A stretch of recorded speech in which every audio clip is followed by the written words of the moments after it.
Good evening, everyone. Today I'm going to be reading from Lamentations chapter 3, the New International Version. So we're starting now. I am the man who has seen affliction by the rod of the Lord's wrath. He has driven me away and made me walk in darkness rather than light. Indeed, he has turned his hand against me again and again all day long. He has made my skin and my flesh grow old, and has broken my bones. He has besieged me and surrounded me with bitterness and hardship. He has made me dwell in darkness like those long dead. He has walled me in so I cannot escape. He has weighed me down with chains. Even when I call out or cry for help, he shuts out my prayer. He has barred my way with blocks of stone. He has made my paths crooked. Like a bear lying in wait, like a lion in hiding, he dragged me from the path and mangled me and left me without help. He drew his bow and made me the target for its arrows. He pierced my heart with arrows from his quiver. I became the laughingstock of all my people. They mocked me in song all day long. He has filled me with bitter herbs and given me gall to drink. He has broken my teeth with gravel. He has trampled me in the dust. I have been deprived of peace. I have forgotten what prosperity is. So I say, my splendor is gone, and all that I hoped from, all that I had hoped from the Lord. I remember my affliction and my wandering, the bitterness and the gall. I well remember them, and my soul is downcast within me. Yet this I call to mind, and therefore I have hope. Because of the Lord's great love we are not consumed, for his compassions never fail. They are new every morning. Great is your faithfulness. These were the song. The steadfast love of the Lord never ceases. His mercies never come to an end.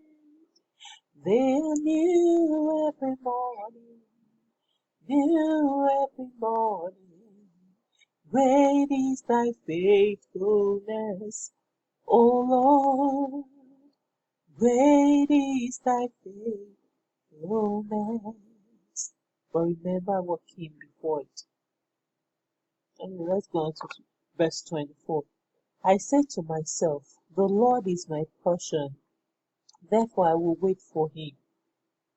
The Lord is good to those whose hope is in him, to those who seek him. It is good to wait quietly for the salvation of the Lord. It is good for a man to bear the yoke while he is young. Hallelujah. Let him sit alone in silence, for the Lord has laid it on him.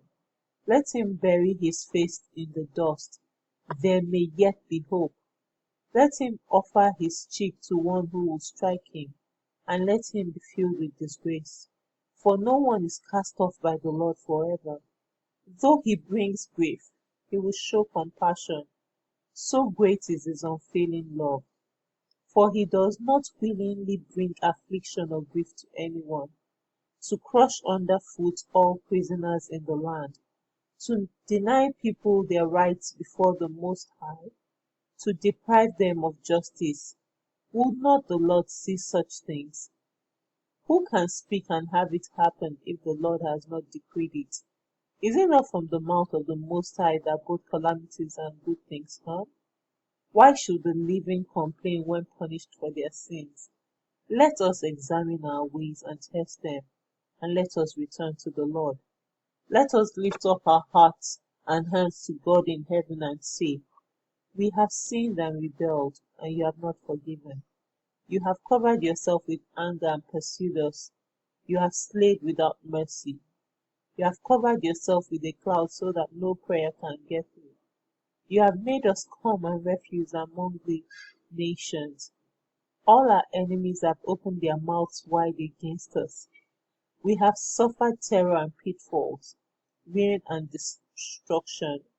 Streams of tears flow from my eyes because my people are destroyed. My eyes will flow unceasingly without relief until the Lord looks down from heaven and sees. What I see brings grief to my soul because of all the women of my city. Looks like we're talking about Jesus, about today. Those who were my enemies without cause hunted me like a bird. They tried to end my life in a pit and threw stones at me. The waters closed over my head, and I thought I was about to perish. I called on your name, Lord, from the depths of the pit. You heard my plea. Do not close your ears to my cry for relief. You came here when I called, and you said, do not fear. You, Lord, took up my case. You redeemed my life. Lord, you have seen the wrong done to me. Uphold my cause. You have seen the depth of their vengeance, all their plots against me. Lord, you have heard their insults, all their plots against me. What my enemies whisper and mutter against me all day long. Look at them, sitting or standing, they mock me in their songs. Pay them back what they deserve, Lord, for what their hands have done. Put a veil over their hearts, and may your curse be on them. Pursue them in anger and destroy them from under the heavens of the Lord.